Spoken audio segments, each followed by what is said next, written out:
Ando no computador. Bom dia, boa tarde, boa noite a todas e todos no canal Cultura Crítica e Psicanálise. Estamos aqui reunidos para enfrentar com essa friaca, pelo menos aqui no sul e sudeste, nosso colega Benjamin, que está no norte, né, está em outra dimensão. Não tem o problema da friaca, enfrenta outros problemas de El Niño muito mais calientes, por que não dizer? Mas estamos aqui para ler o nosso querido amigo Freud e no Interpretação do Sonho, da edição da Autêntica, e nós temos aqui, né, paramos na página 120 do livro impresso, e no PDF paramos na página 117. Se não me engano, vamos confirmar agora. Uhum. Aqui. Espera aqui. É isso mesmo. Estamos aqui na página 117 do PDF e 120, né? 120 do livro físico. Sem mais delongas, vamos à parte 3. 3. Podemos reunir em um terceiro grupo aquelas teorias do sonho que atribuem à alma que sonha uma habilidade e uma inclinação para executar operações psíquicas particulares que, no estado de vigília, de modo algum ou apenas de maneira imperfeita, ela poderia fazê-lo. Na maioria das vezes, resulta uma função útil do sonho de ativação dessas habilidades. As apreciações que o sonho encontrou entre os antigos autores psicológicos pertencem, em sua maioria, a essa série. Mas quero me contentar em citar em seu lugar a declaração de Burdak, segundo a qual o sonho é a atividade natural da alma que não é limitada pela força da individualidade nem perturbada pela consciência de si, tampouco orientada pela autodeterminação, mas que é a vitalidade resultante do livre jogo dos pontos centrais, sensíveis. Página 486. Evidentemente, Burdak e outros representam esse deleite no uso livre das próprias forças, como um estado no qual a alma se revigora e reúne forças para o trabalho diário, portanto, um pouco à maneira de um período de férias. É por isso que Burdak cita e aceita também as amáveis palavras das quais o poeta Novalis louva o efeito do sonho. O sonho é um baluarte contra a regularidade e a normalidade da vida, um livre descanso da fantasia aprisionada, no qual ela lança desordenadamente todas as imagens da vida e interrompe a constante seriedade do adulto com uma alegre brincadeira infantil. Sem os sonhos, certamente envelheceríamos mais cedo. E assim podemos considerar o sonho, se não como vindo diretamente das alturas, ao menos como uma tarefa preciosa, como um amistoso companheiro na peregrinação até o túmulo. Vamos lembrar que Novalis é um nome que parece latim, mas é um poeta alemão, né? Do para variar, do romantismo alemão, né? É um dos poetas, se não me engano, daquele período chamado Tempestade e Ímpeto, Sturm und Drang, da turma do Hegel, da turma do Schelling, dessa reencatora, a turma do trágico moderno aí, como já tanto falamos aqui pelo curso, é nessa essa comum inspiração do tio Freud. Essa atividade revigorante e curativa do sonho é descrita por Purkinje, página 456, de maneira ainda mais veemente.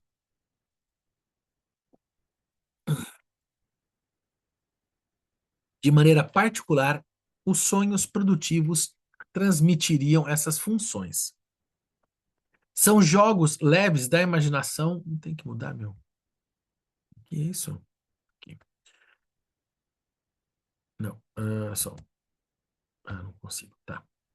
De maneira particular, os sonhos produtivos transmitiriam essas funções. São jogos leves da imaginação e não têm nenhuma relação com os acontecimentos do dia. A alma não quer dar continuidade às tensões da vida de vigília, mas dissolvê-las, descansar delas. Ela produz, antes de tudo, os estados opostos aos da vida de vigília. Ela cura a tristeza com alegria, preocupações com esperanças, imagens joviais e divertidas.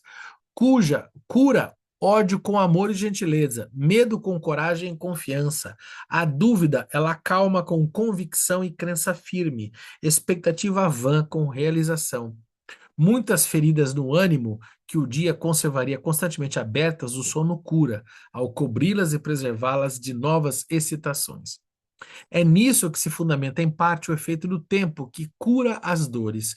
Todos nós sentimos que o sono é um benefício para a vida anímica, né, da alma. E a obscura intuição da consciência popular, evidentemente, não se deixa subtrair o preconceito de que o sonho é um dos caminhos nos quais o sono dispensa seus benefícios. A tentativa mais original e mais ampla de explicar o sonho a partir de uma atividade particular da alma, que só pode se desenvolver livremente no estado de sono, foi empreendida por Scherner em 1861. O livro de Scherner, escrito em um estilo carregado e pomposo, sustentado por um entusiasmo quase que embriagado pelo objeto, entusiasmo que só pode ter efeito chocante se ele não conseguir nos arrastar consigo, opõe dificuldades à análise que recorremos de bom grado à exposição mais clara e mais sucinta, na qual o filósofo Folkelt nos apresenta as teorias de Scherner. Desses aglomerados místicos, de todas essas ondulações suntuosas e reluzentes, certamente um lampejo sugestivo de sentido brilha e resplandece, só que através deles não se iluminam os caminhos do filósofo. Um julgamento como esse é o que recebe a apresentação de Scherner, de seu próprio discípulo. Scherner não está entre os autores que permitem que a alma estenda intactas suas habilidades à vida onírica. Ele mesmo expõe como no sonho a centralidade fica enfraquecida, a energia espontânea do eu é enervada, como em consequência dessa descentralização, o conhecer, o sentir, o querer e o representar são alterados. E como aos resíduos dessas forças anímicas não convém nenhum verdadeiro caráter espiritual, mas nada mais do que a natureza de um mecanismo.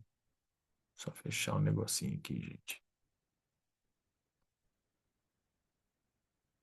Mecanismo. Mas, em compensação, no sonho, a atividade da alma, que deve ser chamada de fantasia, livre de toda dominação do entendimento e, assim, livre de uma rigorosa moderação, eleva-se no sonho à dominação irrestrita. Na verdade, ela toma os últimos tijolos da memória da vigília, mas constrói com eles edifícios que são enormemente distintos das formações do estado de vigília. E não se mostra apenas reprodutiva no sonho, mas também produtiva. Suas peculiaridades emprestam à vida onírica suas características específicas. Ela mostra uma preferência pelo desmedido, pelo exagerado, pelo monstruoso, mas ao mesmo tempo, liberando-se das categorias de pensamento que a entravam, ela adquire uma maior maleabilidade, agilidade e versatilidade. Ela é sensível da maneira mais refinada aos ternos estímulos de humor do ânimo, aos afetos provocativos, ela transforma imediatamente a vida interior em imagem com uma visibilidade plástica exterior.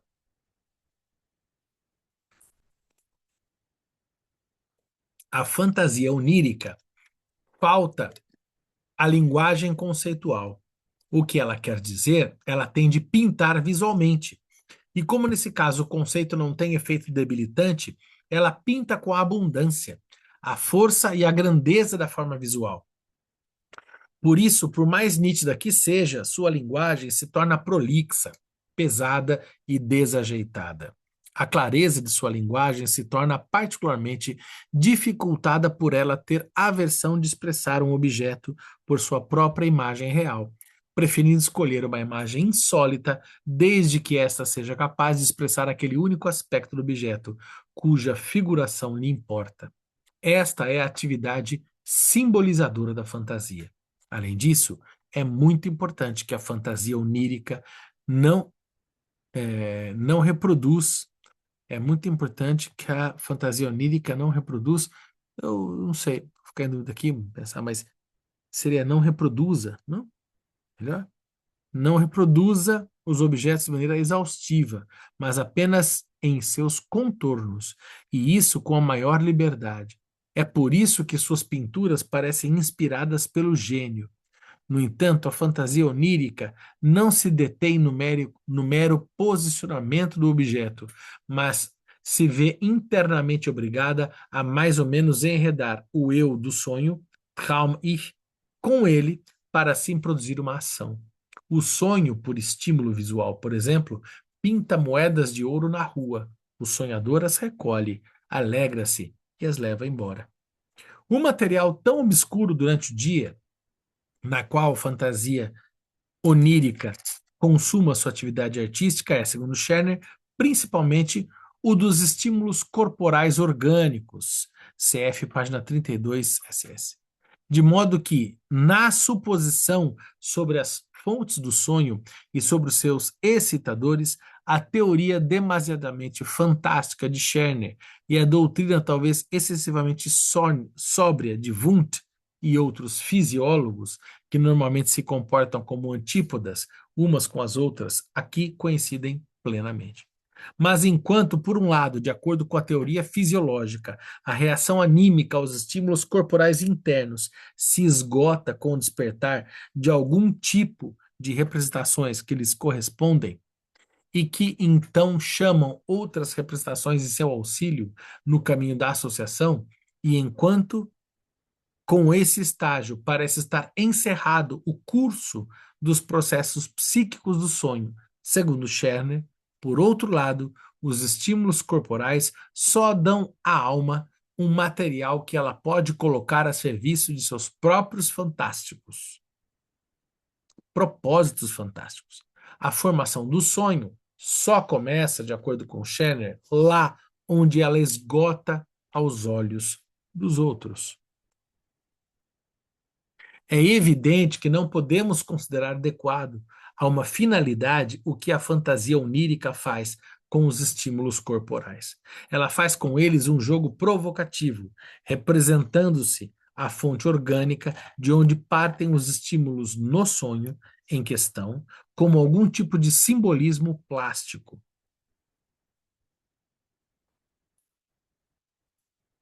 Scherner pensa efetivamente, embora Folkert e outros não o sigam, que a fantasia onírica tem uma determinada figuração preferida para o organismo inteiro. Essa seria a casa.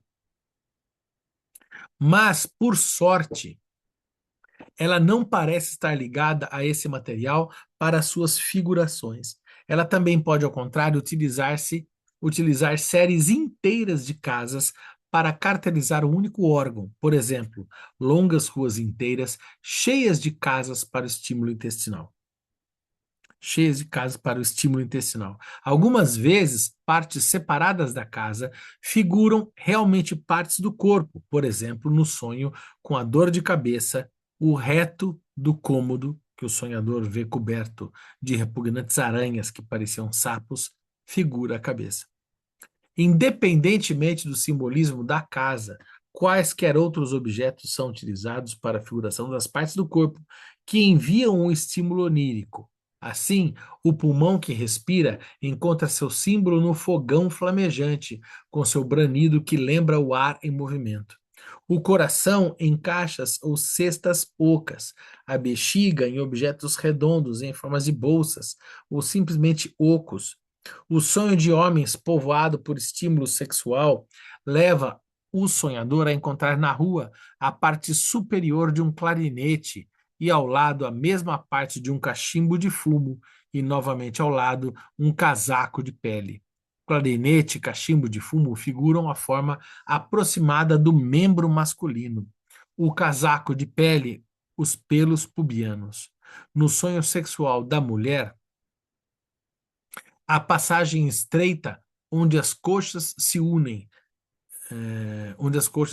pode ser simbolizada por um pátio estreito cercado de casas. A vagina da mulher por uma trilha muito estreita, escorregadia, macia, que atravessa o espaço do pátio por onde a sonhadora deverá passar para, por exemplo, levar uma carta a um senhor. Folkert, página 39. É particularmente importante que no final de um sonho, por estímulo corporal como esse, a fantasia onírica se desmascara, por assim dizer, apresentando sem disfarce o órgão excitador ou sua função. Assim, o sonho por estímulo dentário termina quando o sonhador arranca um dente da boca. Mas a fantasia onírica não pode voltar sua atenção meramente à forma do órgão excitador. Ela pode, da mesma maneira, tomar como objeto de simbolização a substância contida nele. Assim, por exemplo, o sonho por estímulo intestinal pode levar, através de ruas enlameadas, o sonho por estímulo urinário até águas espumantes. Ou o estímulo como tal, o tipo de sua excitação, o objeto que ele deseja, begehrt, são figurados simbolicamente, ou o eu do sonho, Traum-Ich, entra em ligação concreta com as simbolizações do próprio estado. Por exemplo, quando, no caso de estímulos dolorosos, pelejamos desesperados com cachorros que mordem ou touros enraivecidos, ou quando, em um sonho sexual, a sonhadora se vê perseguida por um homem nu. Independentemente de toda possível riqueza na execução, subsiste uma atividade de fantasia simbolizante como a força central de todo o sonho. Penetrar mais fundo o caráter dessa fantasia, assinalar a atividade psíquica assim reconhecida, a sua posição e um sistema de pensamentos filosóficos, foi o que depois tentou Folkert em seu belo e caloroso livro, que permanece, entretanto, demasiadamente difícil de entender para aquele que não tenha sido preparado por estudos anteriores para uma apresentação sensível dos esquemas filosóficos conceituais. Uau! Hum.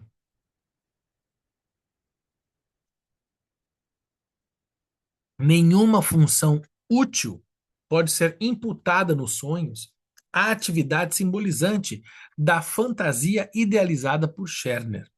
Sonhando, a alma brinca com os estímulos que lhe são oferecidos. Poderíamos chegar à suspeita de que ela brinca de maneira inconveniente. Mas também nos poderíamos perguntar se pode levar algo útil ao nosso envolvimento minucioso com a teoria de Scherner sobre o sonho, cuja arbitrariedade e cujo descompromisso com as regras de qualquer investigação parecem, sem dúvida, demasiado evidentes. Aqui seria, então, o lugar de opor a um veto à rejeição. Aqui seria, então, o lugar de opor um veto à rejeição, Verwerfung, demasiado arrogante, da doutrina de Scherner, antes de qualquer exame.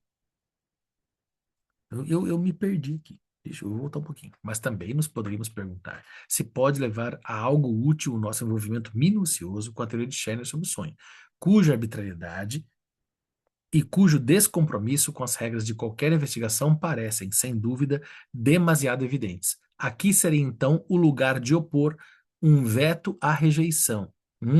Verwerfung, demasiado arrogante, da doutrina de Scherner, antes de qualquer exame.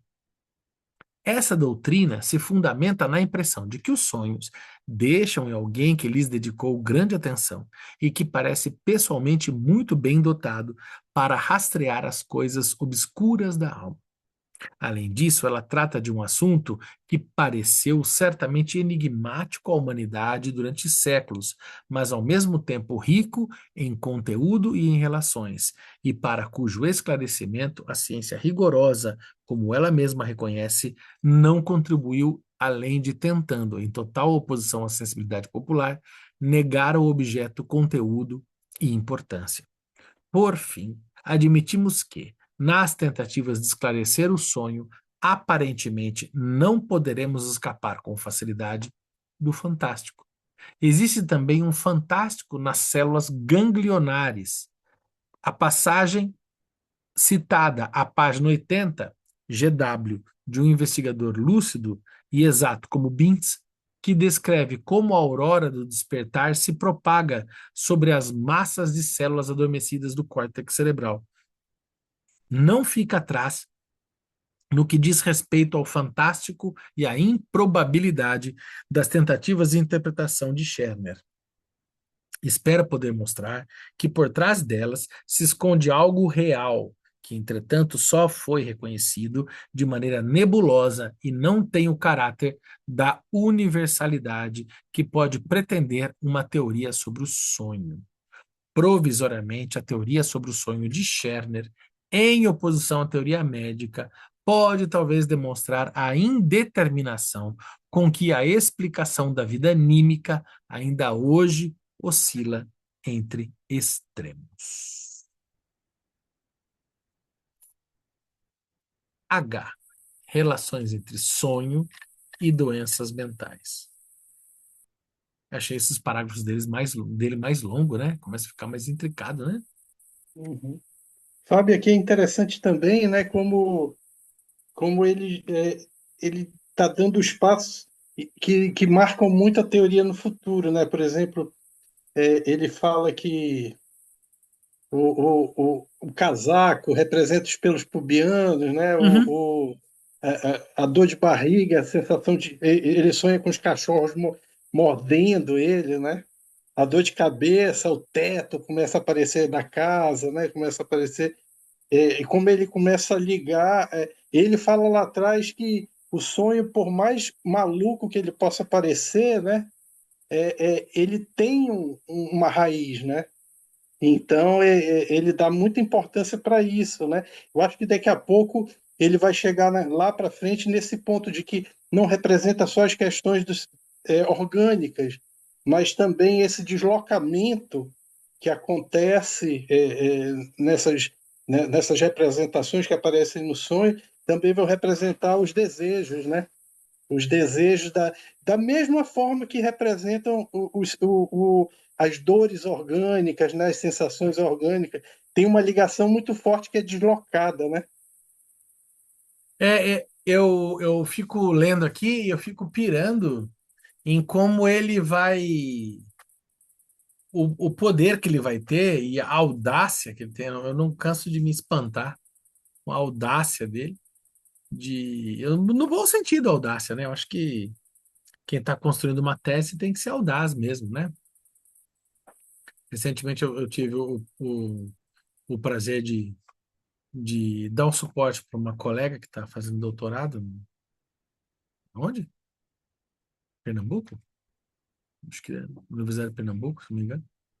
E eu estava falando para ela, olha, uma tese chama defesa, né? De tese, né? Então, assim, a rigor, com muita educação, espera-se, tomara.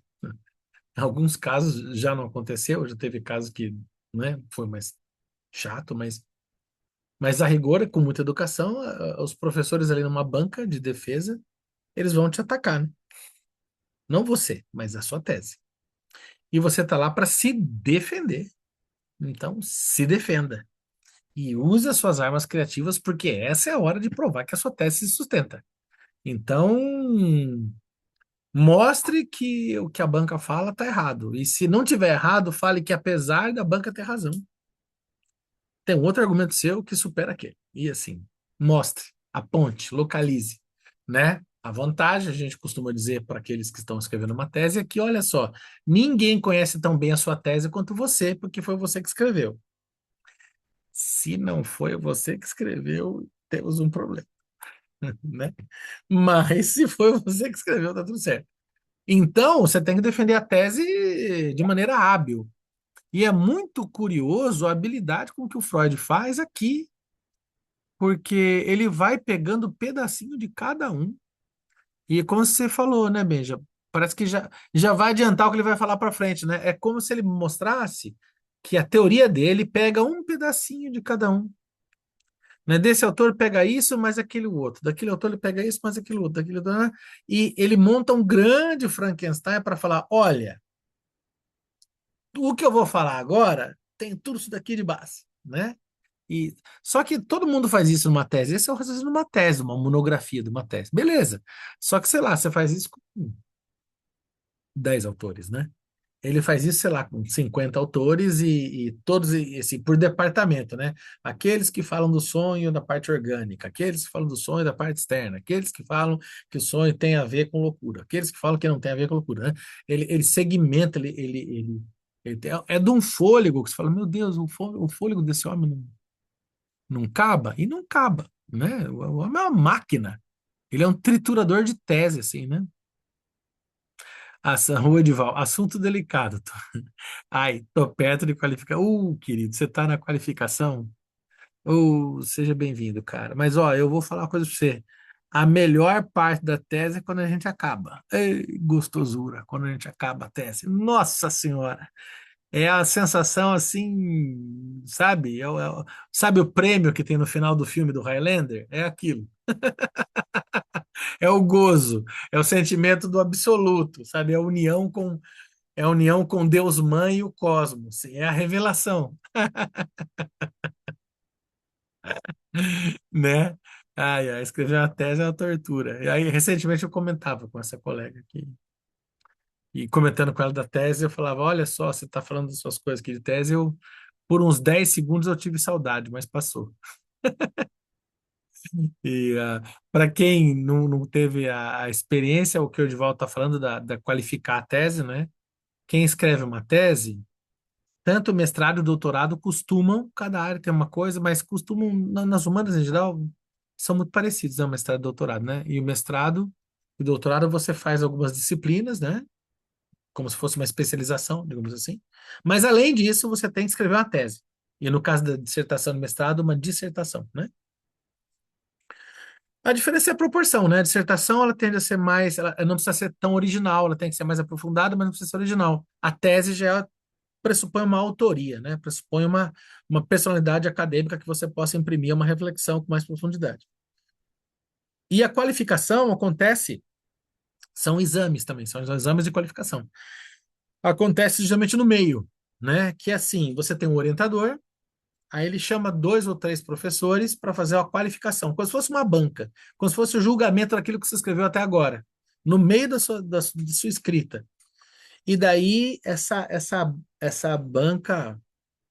Mas aí a portas fechadas, tá? Ninguém vê, geralmente, a qualificação, né? E daí, muitas vezes te passam um sabão, às vezes te passam um sabão e falam, olha, querido, aqui não tá bom, melhor isso daqui, eu recomendo que você leia isso, por que que você não aprofunda naquilo, blá, blá, blá, blá, blá, blá, blá. E assim, orienta-se, olha só, seu tempo está exíguo, dá uma corrida, ou não, você está bem, tá ótimo. Continua assim, sabe? Sei lá, a barrinha de carbo que dão no meio da corrida da maratona, entendeu? Essa é a qualificação, né? Então, o Edival está no processo de qualificação, vai dar tudo certo, Edival, fica tranquilo, né? Agora, aí no final tem a defesa, e a defesa é pública, né? Por excelência, qualquer um entra numa sala de defesa de tese, com educação e licença, claro, por favor, e assiste quietinho, né? E você vai ver lá, senta-se na frente, sei lá, na minha, tinha um orientador e mais quanto? Um, dois, três, quatro, cinco. E 5 professores, né? E daí você faz uma apresentação e daí todo mundo vai falar, olha, muito boa. Geralmente assim, né? Muito bom o seu trabalho, adorei, interessante, vai lá. Elogia-se. Aí vem. Mas, na página 368, no segundo parágrafo aqui, na parte 2, você falou um negócio aqui que tem uma tese lá da rebimboca da parafuseta que diz que não é isso não. E aí? Você fala, não, mas é que o professor, agradeço a sua presença, muito simpático, muito bem-vinda, mas o senhor precisa lembrar que nessa tese também fala essa outra coisa que eu noto aqui, e daí você vai se defender, né? E funciona assim. E a impressão que eu tenho bom, óbvio, né? Muito contaminado pela minha experiência de doutorado e tal, mas dá a impressão que o Freud está defendendo uma tese na frente da gente, né? Ele, bom, não é uma impressão, ele está fazendo isso, ele está defendendo uma tese, né? E eu confesso que se eu tivesse na banca, eu ia falar, Freud, tá bom, vai.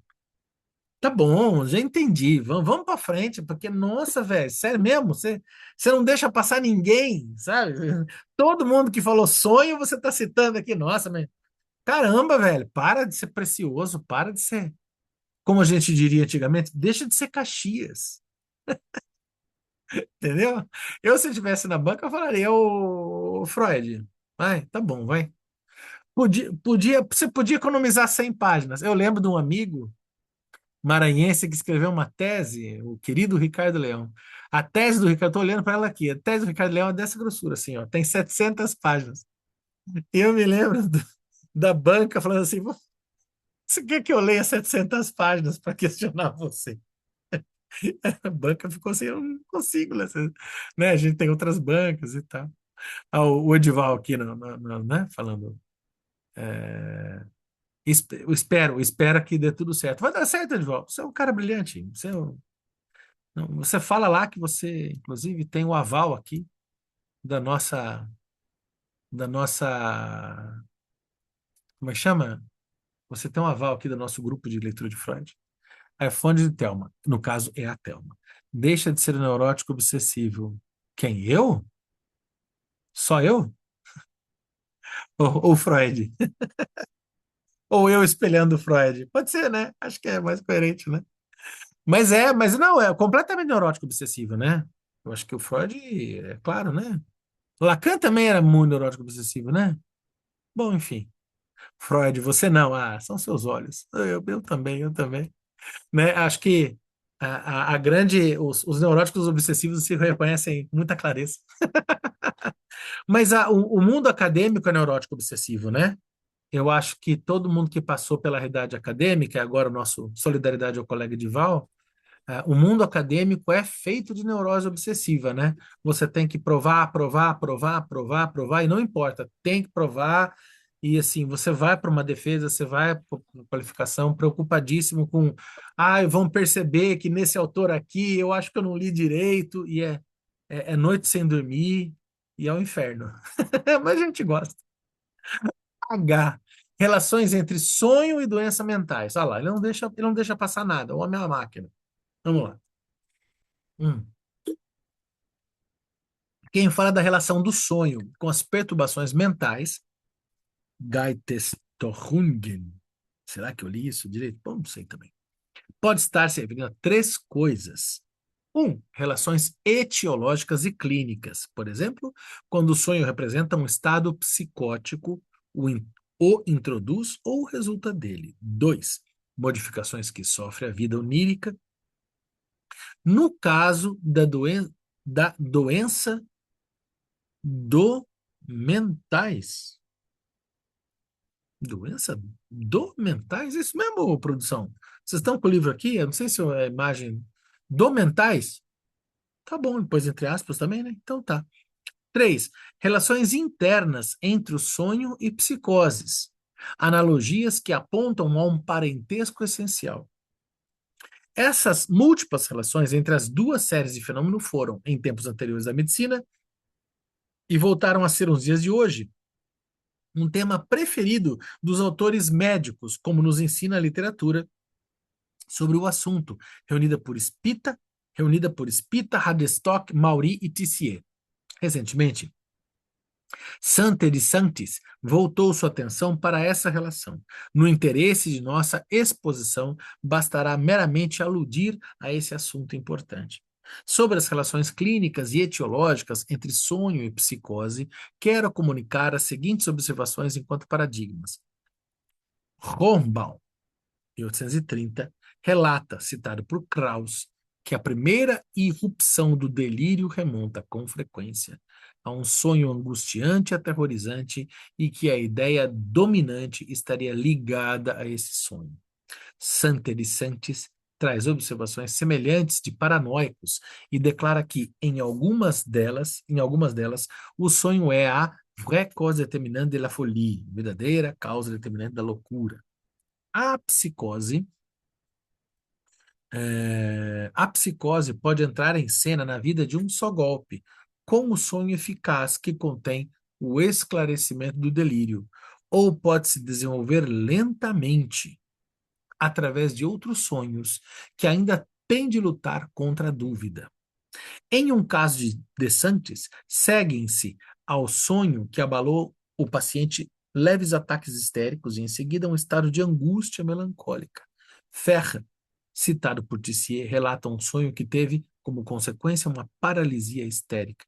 Aqui, o sonho nos é apresentado como etiologia da perturbação psíquica, Geistesstörung, embora possamos, da mesma forma, dar conta dos fatos declarando que a perturbação psíquica revelou sua primeira manifestação na vida onírica, irrompendo pela primeira vez no sonho. Em outros exemplos, a vida onírica contém os sintomas da doença, ou a psicose permanece limitada à vida onírica. É assim que Tom Mayer, 1897, chama a atenção para os sonhos de angústia, que podem ser concebidos como equivalentes a ataques epitéticos. Allison, 1868, segundo Radstock, 1879, descreveu a insanidade noturna, nocturnal insanity, na qual os indivíduos parecem perfeitamente sadios durante o dia, enquanto de noite surgem regularmente alucinações, ataques de fúria, etc. Há observações semelhantes em De Sanctis, um equivalente onírico da paranoia em alcoólatra, vozes que acusam a esposa de infidelidade, e também em Tissier. Tissier traz, mais recentemente, um grande número de observações nas quais ações de caráter patológico, de premissas delirantes, impulsos obsessivos, derivam de sonhos. Ghislain, 1833, descreve o caso em que o sono é substituído por uma loucura intermitente. Opa, Grace chegou. Boa tarde, Grace. Aqui no grupo. Não há nenhuma dúvida de que algum dia, além da psicologia do sonho, uma psicopatologia do sonho ocupará os médicos. Ué, tinha razão, né? Ocupa, sim. Com frequência, nos casos de convalescença após a doença psíquica, fica particularmente claro que, estando o funcionamento sadio durante o dia, a vida anímica ainda pode pertencer à psicose. Como é que é? Estando o funcionamento sadio durante o dia, a vida anímica ainda pode pertencer à psicose. Sim.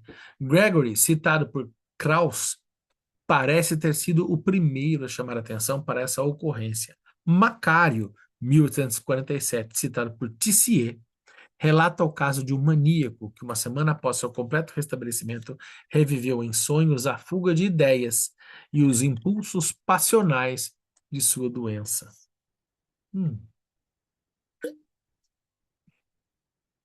Eu não sabia que existia uma outra pessoa chamada Macário, além do protagonista da. Não é um romance, né? É uma peça de teatro.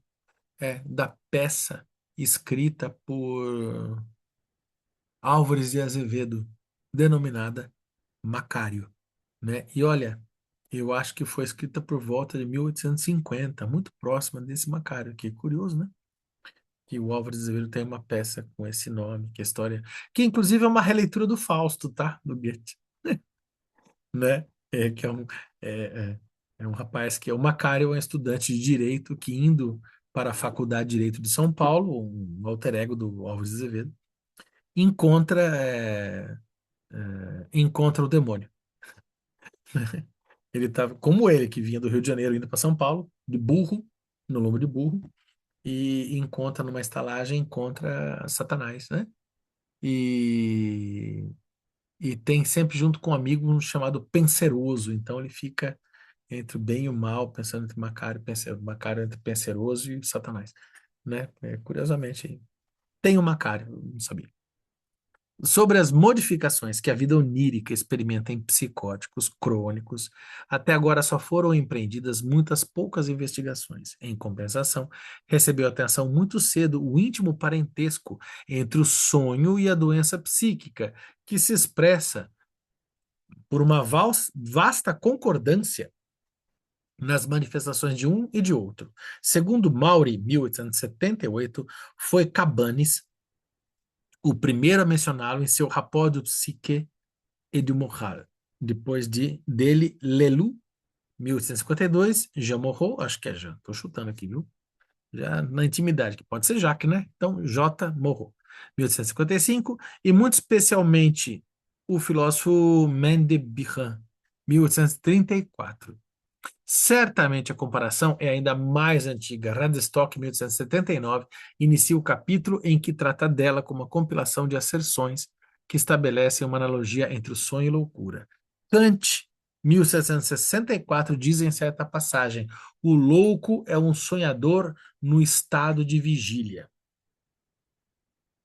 Krauss, a loucura é um sonho dentro do estado desperto dos sentidos. Schopenhauer, 1851, chama o sonho de uma loucura breve e a loucura de um sonho longo. Hagen, 1846, caracteriza o delírio como vida onírica que não foi provocada pelo sono, mas por doenças. Wundt, 1874, declara fisiologisten psicologia, de fato, podemos viver nós mesmos no sonho quase todos os fenômenos que vêm ao nosso encontro nos hospícios. Spita, 1882, de maneira, aliás, bem semelhante a Maury, 1878, enumera da seguinte maneira as diversas ocorrências em cujo fundamento uma comparação como essa é recomendada ao julgamento. 1. Supressão ou pelo menos retardamento da consciência de si, em consequência disso, desconhecimento do Estado como tal, ou seja, impossibilidade de se surpreender a falta de consciência moral. 2. Percepção modificada dos órgãos, dos sentidos, na verdade diminuída no sonho, no delírio em geral muito intensificada. 3. Ligação das representações entre si, seguindo unicamente as leis da associação e da reprodução. Portanto, formação automática de séries, e daí a desproporcionalidade das relações entre as representações. Exagero, fantasmen. E, resultando disso tudo, 4. Modificação, respectivamente, reversão da personalidade e, às vezes, das peculiaridades do caráter. Perversões. Radstock acrescenta a isso ainda alguns traços, analogias do material. É no domínio dos sentidos da visão, da audição e da sinestesia que encontramos a maior parte das alucinações e ilusões. Para. Como é que é mesmo, gente? Quem me ajuda aqui? Não é sinestesia, tá? Sinestesia é, inclusive, um tropo retórico na figura de linguagem, que é mistura de sensações. Aqui não é sinestesia. Dá um Google alguém para mim aí, vê a palavra sinestesia, porque sinestesia é alguma outra coisa que eu não estou lembrado aqui. O que é sinestesia? Que não é sinestesia. Sinestesia, inclusive, é com S, né? Sinestesia, né?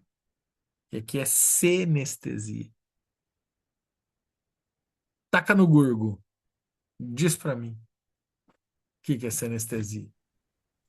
É o conjunto de sensações internas e vagas que nos dão a consciência de nosso próprio corpo e de suas funções orgânicas, independentemente dos órgãos do sentido externo. É ela que gera nossa percepção global de bem-estar ou mal-estar físico. Maravilha. Essa palavra já apareceu aqui e eu não me lembrava. Muito obrigado, Andressa. É isso. Então, sinestesia é mistura de sensações, e que a gente vê muito na poesia, por exemplo, né? Não, no dia a dia a gente usa muito sinestesia, não se toca, né? A pessoa tem um olhar doce. Então, como é que você jogou açúcar num olhar, né? Não, né? E a gente usa sinestesia de modo inescapável. Por exemplo, que música doce. Como é que você descreve uma música doce de outro jeito que não música doce? Mas, né, você não reconhece a música pelo paladar, você reconhece a música pelo ouvido. Então, é uma sinestesia que é fixa já, né?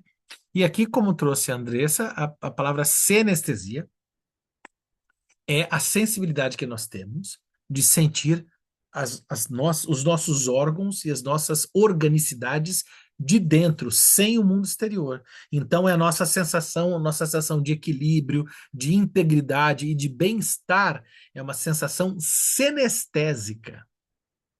E daí que a gente já sabe, não consigo não pensar, por exemplo, no caso do homem, como chama? Do, no caso Schreber, né? Que é justamente você pode ver como tem uma questão interna ali, né? Ele tem toda uma imaginação de ser atravessado por raios, blá, blá, blá, blá, e isso faz com que ele vai ser a mulher de Deus que vai dar uma nova humanidade, patati, patatá, aquela coisa doida toda, né? Que é a dimensão do psicótico. Então, por vezes, essa dimensão mais próxima da alucinação, uma psicose, né? A gente supõe uma dimensão muito mais senestésica, né? E também coloca a gente para pensar num paradigma mais winnicottiano, kleiniano, essa questão da cisão, né? Um corpo desmembrado, né? Um corpo desmembrado do bebê cindido, né? Então, senestesia. Vamos voltar aqui. Obrigado, Andressa. Hadestock acrescenta a isso ainda alguns traços, analogias do material. É no domínio dos sentidos da visão, da audição e da sinestesia que encontramos a maior parte das alucinações e ilusões. Como no sonho, os sentidos do olfato e do paladar fornecem o mínimo de elementos. Para o doente com febre, intensificam-se nos delírios, tal como para o sonhador, lembranças de um passado longínquo, o que parecia esquecer aquele que estava desperto e saudável. Disso se lembrava aquele que estava dormindo e doente. A analogia entre o sonho e psicose só adquire seu pleno valor estendendo-se como uma semelhança familiar na mais refinada mímica e até cada um dos traços da expressão facial. Aquele que está torturado pelo sofrimento corporal e psíquico, geistigen, o sonho concede o que a realidade impediu, bem-estar e felicidade. Assim também nos doentes psíquicos, Geisteskranken, olha que legal, erguem-se as imagens brilhantes de felicidade, de grandeza e de riqueza. Olha que legal, né? Geites é espírito, fantasma, né? No inglês vira a palavra ghost, né? Quando o Hegel fala espírito da época, né? Espírito do tempo, Zeitgeist. Então, Geites, Kranken, né? Geites é espírito e Kranken, do alemão, é doença. Como é que você fala enfermeira em alemão, né? Até eu acho uma das palavras mais engraçadas do alemão, né? É Krankenschwester, né? Nome horroroso, né? Para enfermeira, né? Se você está no hospital e chega, vou chamar a Krankenschwester, você já pensa que é alguém que vai te levar para a cova, né? Mas não é. É a enfermeira, é a irmã da doença. Kranken, doença. Schwester, irmã, né? E aqui Geites Kranken, né? Geites, espírito, né? Pode ser gosto, fantasma, né? Psíquico, né? E Kranken, doença, doença psíquica em alemão, Geisteskranken. Não sabia. Eles gostam de emendar a palavra e fazer palavras gigantescas, né? O alemão é impronunciável em alguns momentos, né? Também nos doentes psíquicos, Geisteskranken, erguem-se as imagens brilhantes de felicidade, de grandeza e de riqueza. A suposta posse de bens e a realização imaginária de desejos, cuja recusa ou aniquilação justamente forneceram uma razão psíquica para a loucura, constituem frequentemente o conteúdo do delírio. A mulher que perdeu um filho querido delira com as alegrias da maternidade. Aquele que sofreu a perda da fortuna se torna, por extraordinariamente rico. A moça enganada se vê eternamente amada. Tem a. Como é que é? O final do Quincas Borba no, no livro do Machado de Assis. Que é o Quincas Borba, inclusive, é o nome do segundo livro também, porque o personagem já aparece no primeiro, que não é o Memórias Póstumas de Brás Cubas? É no Memórias Póstumas, né, que aparece o Quincas Borba a primeira vez? o Quincas Borba ele enlouquece, né? Justamente pelo início dele, de ser empobrecido, tudo e tal, né? E ele acaba. Parece uma situação bem interessante pensar à luz disso, o Quincas Borba, seria interessante, né? E que depois vai virar o cachorro dele, né? Machado é foda, né? Coloca o cara para virar o cachorro, e daí surge o segundo romance, né, do Memórias Póstumas, que é o romance Quincas Borba, que é o cachorro do Quincas Borba. Tudo porque o Machado estava zoando não só esse porquê, né? Mas estava zoando com o cientificismo da época, né? Que o Machado era um crítico voraz do cientificismo, né? Não se esqueça que o Machado de Assis era negro e epilético, né? Então ele zoava do cientificismo, ele cria o Quincas Borba, um filósofo que tinha uma filosofia chamada Humanitas, cujo lema era ao vencedor as batatas. É uma sátira ao Auguste Comte, criador do positivismo e tal, enfim, né? E lembra um pouco essa coisa da loucura aqui, lembra um pouco o processo de enlouquecimento do Quincas Borba, interessante. Essa passagem de Radstock é o resumo de uma perspicaz exposição de Grisinger, 1861, página 111, que desvela com toda clareza a realização de desejo como um caráter comum ao sonho e à psicose. Minhas próprias investigações me ensinaram que é aqui que deve ser encontrada a chave para uma teoria psicológica do sonho e das psicoses. Ufa!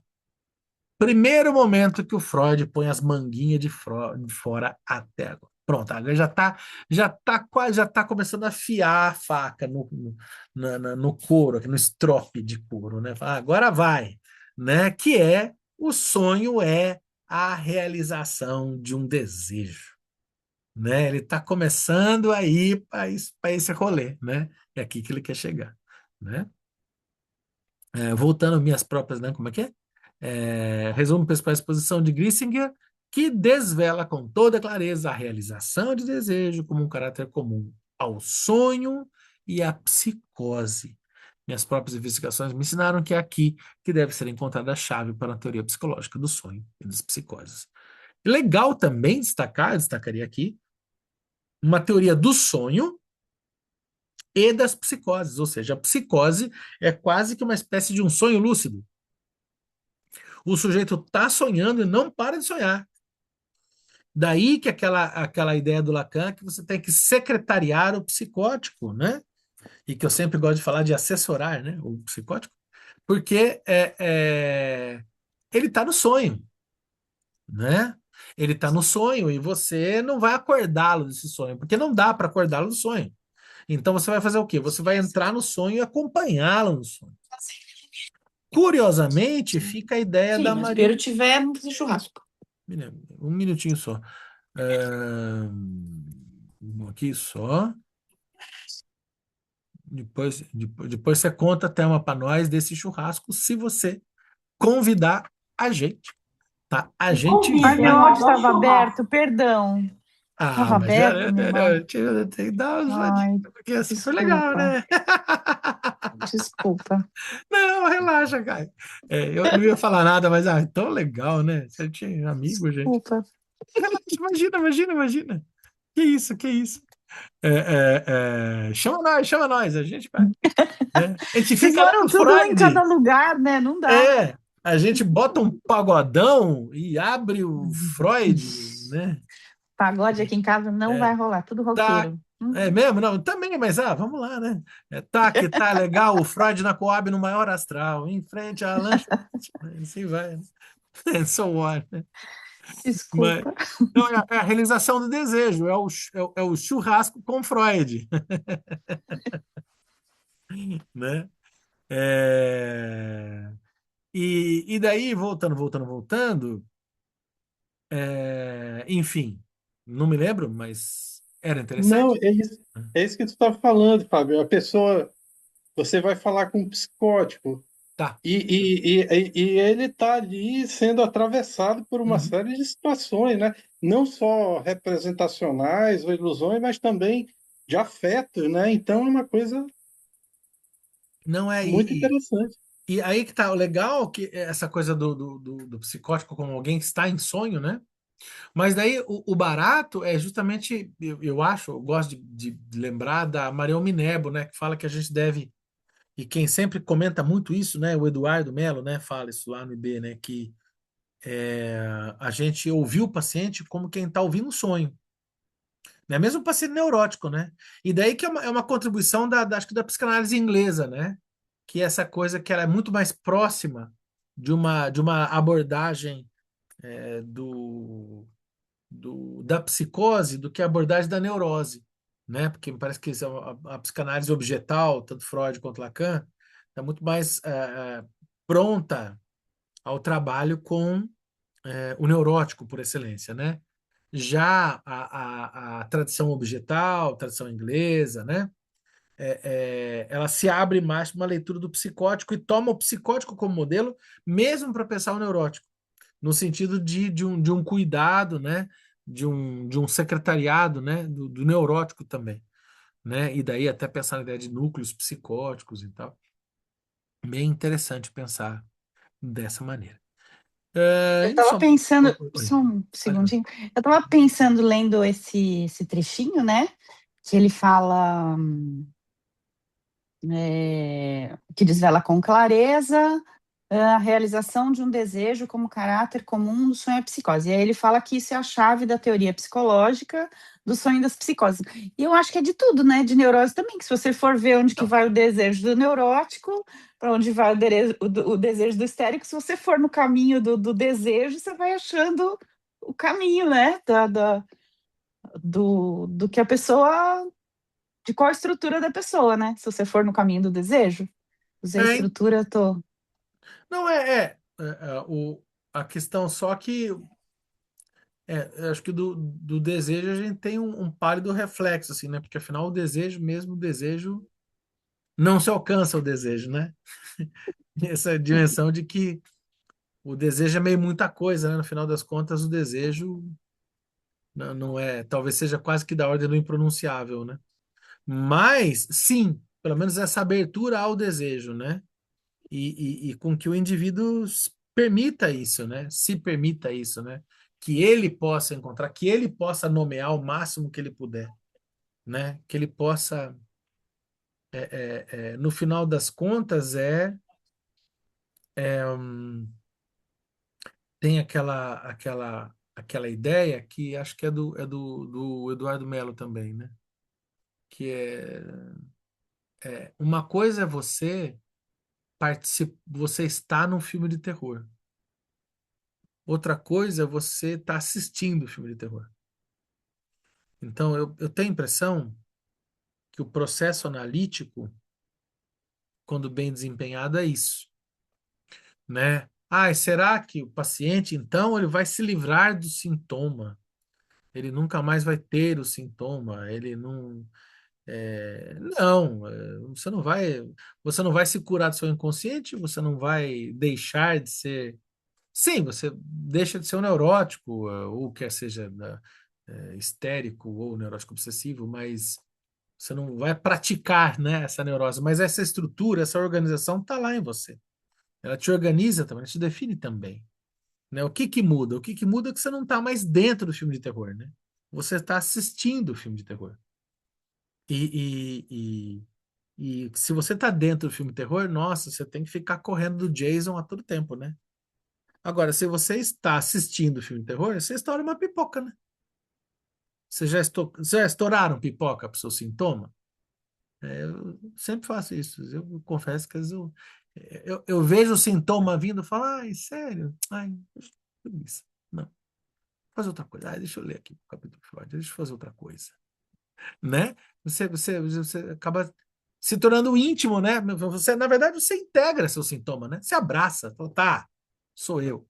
Caramba. Tá bom, vai. Vou lidar com isso aí. Ah, mas você gosta? Você não gosto, mas não pude votar na hora que me fizeram, então vai assim, e vai desse jeito. E eu vou rir disso, né? E é uma diferença de postura tão delicada, mas e daí colocar o paciente nessa posição para que daí ele encontre essa posição de falar, olha só, isso é isso aqui, você está se vendo aqui. E como que você vai sair dessa posição mendicante que você está e você vai afirmar essa integralidade, né? E parece que é bem isso, né? Mas é legal pensar, e eu acho interessante esse ponto que a gente já chegou aqui, porque a gente fica tão preso nessa ideia de que a nossa clínica é uma clínica da neurose, né? E sim, o que mais chega é a neurose, né? Tanto que é interessante, você está lá todos os dias atendendo, blá, blá. É óbvio que não é simples assim, mas chega o paciente e fala, não, neurose, neurose. De repente, quando chega um psicólogo, você fala, nossa, isso é uma outra coisa. Uau, temos uma outra coisa aqui, né? E agora? Né? Mas, se a gente está aberto, a gente vê que é muito diferente, mas é muito dialogante. E essa psicanálise é legal que aqui, do modo que ele coloca, é uma psicanálise das psicoses, né? Que é a questão do sonho, né? Então, mais um pouquinho. Conexões barrocas de pensamento e fraqueza.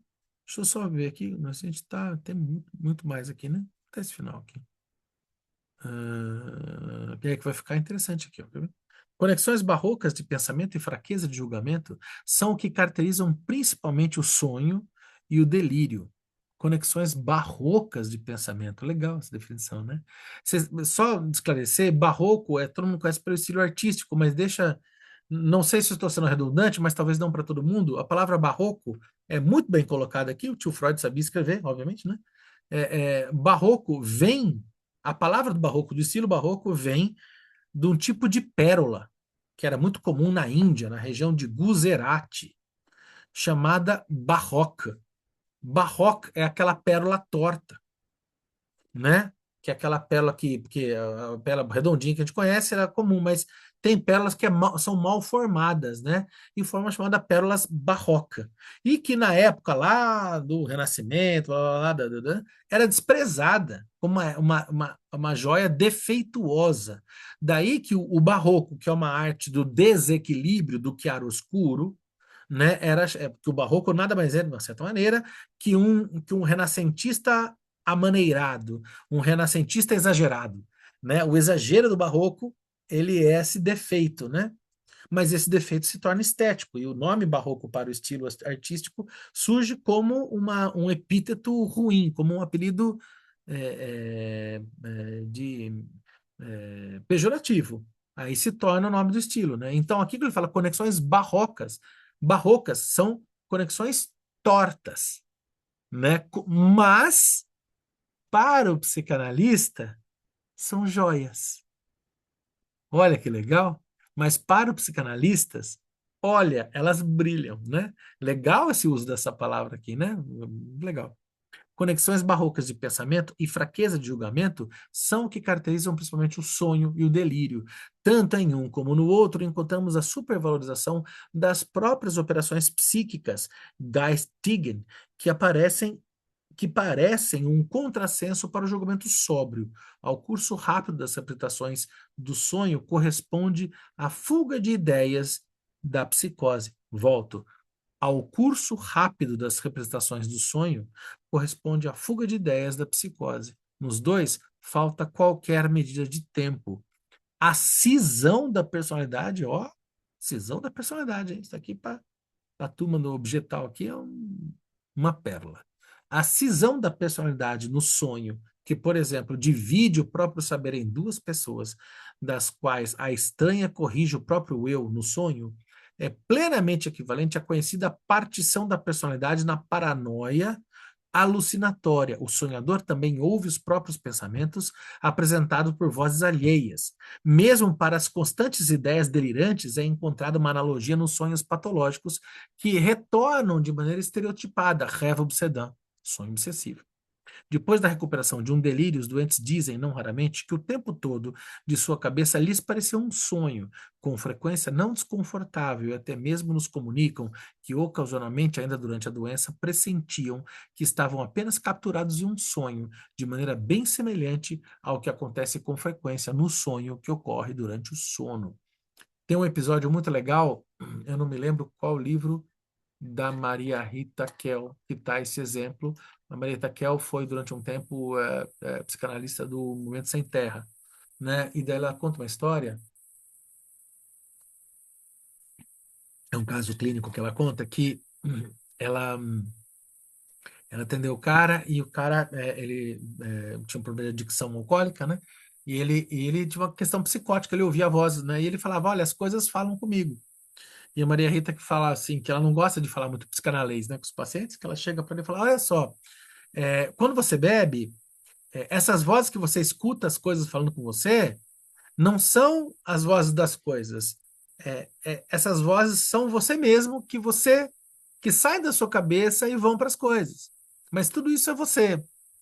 E você precisa começar a reconhecer essas vozes em você. E daí, obviamente, né, ele bebendo menos e tal, ele vai entendendo esse processo, vai trabalhando, e diz que um dia ele chega para ela e fala assim, né, para mim tá bom, eu tô curado. E ele se dá alta e termina o processo analítico dele, né, lá no MST com a Maria Rita, né? Ela fala que fica super feliz com o processo dele e tal, né? E é bem esse episódio aqui, né, da pessoa projetar, né, um movimento de cisão, né, projetando vozes, né, e tal.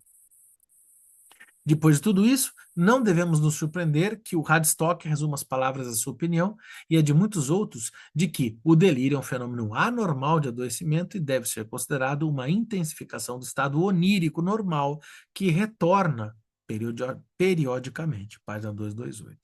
De maneira ainda mais íntima do que é possível através dessa analogia entre fenômenos que se manifestam, Caos, 1859, quis fundamentar um parentesco entre sonho e delírio na etiologia, mais precisamente das fontes de excitação.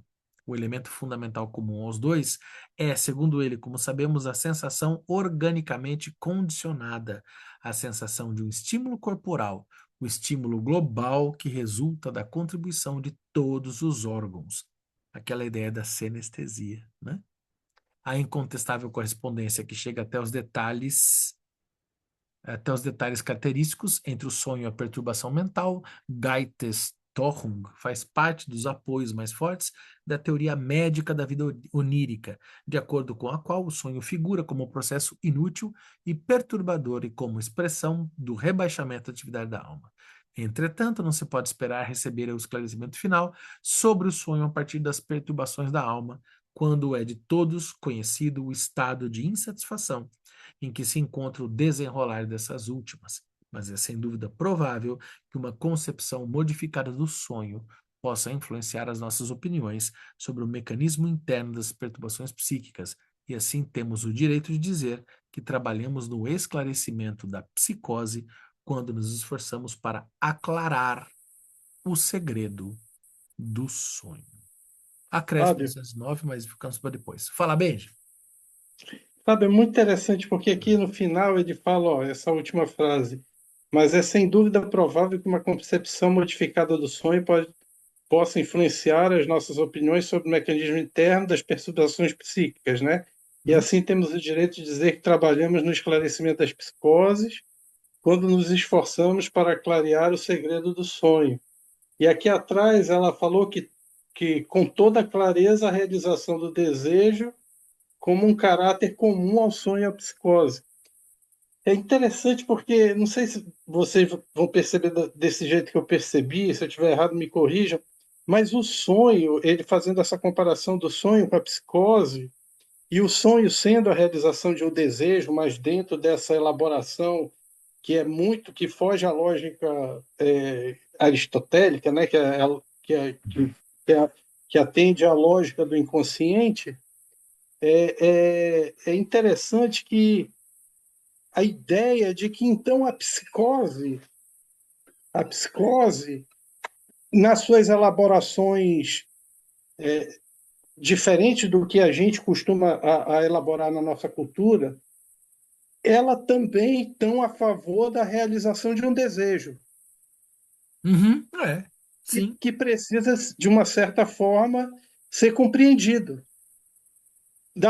seguindo a mesma ideia do sonho. Ou seja, entende o que eu quero dizer? Por Sim. detrás, então, Pois está então do delírio, existe um sujeito desejante. Eu também entendi uma coisa, e Eu também me concordo corrija se eu estiver demais. errado. Vamos lá. É, é como se o psicótico sonhasse acordado? Sim, acho que Hum, dá para dizer então isso tá. tranquilamente. Tá, então tá. Então tô É indo por num aí caminho também, eu Não acho é. que é por aí. É, Aham, Eu aham. concordo com vocês dois acho que é isso. Ou erramos os três, felizes, né? Mas eu gosto, porque a gente, e assim, eu acho que a gente vem aqui no Brasil, né? A gente, mesmo quando a gente não é lacaniano, a gente é muito lacaniano, né? Que a grande leitura no Brasil é lacaniana. E talvez a gente tenha se acomodado, e talvez até erroneamente, talvez, sabe? Não sei se era isso mesmo que o Lacan queria com tanta. Que essa divisão muito clara em neurose, psicose e perversão, sabe? E, e, e a gente fica muito nessa divisão, mas a gente se esquece que essa divisão ela é muito mais metodológica para a gente entender o rolê do que algo tipo assim, chegou o indivíduo neurótico, o neurótico não é neurótico, chegou o indivíduo psicótico, só. Não é assim, não é assim, né? Eu a saída que eu dou por minha conta e risco é a ideia de que a personalidade funciona como nebulosa. Porque, né, eu gostei muito daquela uma vez que a gente ouviu lá com o Fabiano do IB, né? Que é a psicanálise, a teoria psicanalítica é uma nebulosa. É uma grande nebulosa, né? Essa grande espuma de estrelas, né? Que não tem uma ordem, não tem um começo, não tem um meio, tem um fim. Então, por que ordem que você começa Freud? Uns falam, começa por aqui, começa por tal. Mas, na verdade, começa por onde você quiser, porque tanto faz. Porque você leia, começa a ler. Aí um vai puxar o outro vai puxar um. Aí você fala, vou começar do inibição, sintoma, angústia. Tá bom, vai. Vai resolver? Não vai, porque você vai ter que voltar depois também. Fica tranquilo. Você não vai ler uma vez só, né? Porque não funciona sozinho nada. A ideia do Lacan, lá da cadeia de significantes, né? Se o próprio Lacan, quando está pensando em psicanálise quanto linguagem, e ponto para o Lacan, super legal a ideia. Acho que explica coisa para dedéu, organiza muito bem. Se o inconsciente se organiza como linguagem, a linguagem ela é viva, ela não é estanque, né? E na cadeia significante, o significante não significa nada, ele só significa dentro de uma cadeia que se organiza em significação. Então, do mesmo modo, o sujeito neurótico, ele não é distante do psicótico, não tem uma fronteira clara, né? Que a fronteira, inclusive, seria o borderline, né? Que está entre um e outro, né? Mas assim, você tem lá o neurótico, você tem sei lá, pensando em termos de constelações, você tem o neurótico, o psicótico, você tem o border, você tem o paranoide, o melancólico, e aí dentro do neurótico tem histérica e neurose obsessiva, que é uma adicção do outro, e o que não quer dizer que não passe para o outro, o que não quer dizer que não se comunique, o que não quer dizer, a gente pode pensar num paradigma mais minerbiano, né, de um sujeito neurótico com núcleos cindidos, né, com núcleos de desorganização psicótica. E tudo bem, e tudo bem, o que não quer dizer que uma coisa não leve a outra, assim, e eu não sei, quem daqui tem uma experiência de análise pessoal, acho que pode concordar comigo, ou bom, ou não, sou só eu que sou assim, mas eu acho que não, né? Eu acho que quando a primeira vez que eu tive uma experiência com psicanálise, eu não fui fazer psicanálise para ser psicanalista. Eu fui fazer psicanálise para me cuidar mesmo. Eu não estava bem, né? Eu sei que eu estava muito mal, né? Foi inclusive a minha transição da psicologia para a história, de mudar de cidade, voltar para casa dos pais. Eu estava fragmentado.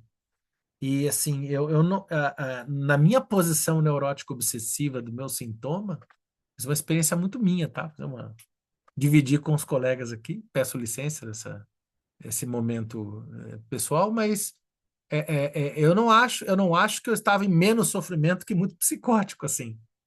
né? Talvez hoje que tem mais acesso e melhores medicamentos e um cultivo maior da medicação, eu não sei se eu não teria sido encaminhada a psiquiatra para tomar a medicação, o que não é nenhum demérito, de forma alguma, sem nenhum problema, né? Então, assim, um neurótico obsessivo, falo com lugar de fala, mas um neurótico com uma neurose obsessiva, neurose histérica, enfim, um neurótico bastante, com muito sofrimento neurótico, ele não está devendo nada para nenhum psicótico no surto psicótico, né? A dimensão obsessiva de um neurótico obsessivo é muito torturante, é muito terrível, é muito intensa, né? Não é bolinho, né? Então, e a gente talvez se acomode muito àquela ideia de que neurose obsessiva, neurose histérica é o comum e o psicótico é o que está em muito sofrimento. E não. Como também a psicose, o sujeito de uma estrutura psicótica, quer dizer assim, muito mais próximo da estrutura psicótica, se ele está bem tratado, mais organizado, eu quero imaginar que ele seja um sujeito de grande potencial criativo, já que a dimensão delirante pode ser muito, muito fomentadora de criatividade para o sujeito também, né? Então, talvez isso seja importante para a gente. Será que a gente. Será que é isso mesmo que a gente se acomoda? Porque a gente se acomoda, nós psicanalistas, eu acho, a gente se acomoda muito, né? A neurose é o normal, a psicose é mais grave. Isso eu acho que a gente é meio que se acomoda nesse erro. Não é assim, não. Grave é o sofrimento do sujeito, não necessariamente a sua estrutura de personalidade, né? E a gente precisa romper mesmo essa coisa. E tudo isso que vocês estão falando dessa. Porque o Freud está falando, resumidamente, o Freud está falando: olha, há uma continuidade entre sonho, consciência e inconsciência. Porque, né? Não tem. O id termina aqui, o ego começa aqui, o superego. Não é, né? É fluido, né? Se é fluido, por que a gente está vendo travas rigorosas, limites insuperáveis, né? Não tem, né? Né, gente? Show de bola, ficamos por aqui. No PDF, página 126. No livro físico, página 129, paramos em acréscimo de 1909. Muito boa sexta-feira a todas e todos. Nos vemos sexta que vem.